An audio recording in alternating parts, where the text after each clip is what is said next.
तर मी कादंबरी जगताप. मी रांजणगाव गणपती या ठिकाणाहून आली आहे.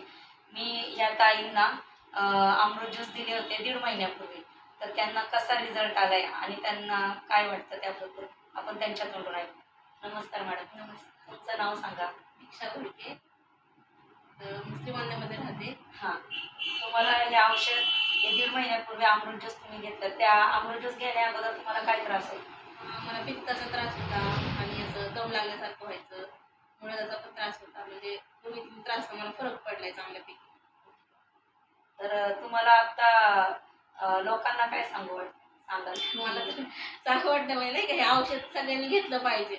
एकदा म्हणजे नाही फरक पडू पण एकदा ट्रायल म्हणून तरी घेतलं पाहिजे आणि त्यांना मग ते घेऊशीच वाटत असं औषध आहे. तर बघा सर्वांनी हे औषध घेतलं पाहिजे म्हणजे हा ज्यूस घेतला पाहिजे असं मॅडमला पण वाटतं. 1.5 महिन्यापूर्वीचा हा रिझल्ट आहे. आता त्यांनी मला परत फोन करून सांगितलं की माझ्यासाठी परत एक किट घेऊन या. त्यांचे मिस्टर गणेश घोडके हे पण घेत आहेत आणि ह्या मॅडम पण घेत आहेत. त्यांना खूप छान रिझल्ट आलेला आहे. त्याच्यामुळं धन्यवाद मॅडम. हर हर यश